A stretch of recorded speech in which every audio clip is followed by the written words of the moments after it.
আল্লাহর কসম লাগে কথাগুলো শুনে যাবেন। শবে বরাতের সময় সবাই মাপ পেলেও কিন্তু আপনি মাপ পাবেন না। কেন পাবেন না জানেন?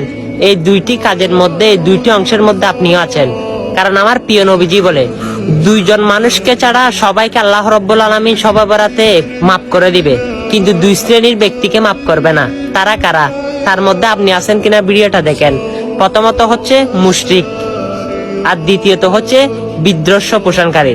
যেমন আপনি একজনের সাথে ঝগড়া করছেন, অনেকদিন যাবত তার সাথে কথা বলা বন্ধ করে দিয়েছেন, কথা বলতেছেন না, সেই অবশ্যই আল্লাহর রাসূলের হাদিস কখনো মিথ্যা হবে না। অবশ্যই সকল মুসলমানকে জানিয়ে দেন, সকল মুসলমান জানুক, এবং সবার তার সাথে সাথে এই দুইটা দিক থেকে তারা সরে আসুক, এবং আল্লাহ দেখবেন শবে বরাতের রাতে আপনার উসিলায় ওদেরকে মাফ করে দিবে। অবশ্যই ভিডিওটা আপনি প্রথমবার দেখে থাকলে ইসলামের খাতিরে অবশ্যই বেশি বেশি ভিডিওটা শেয়ার করে দিবে। আমিন।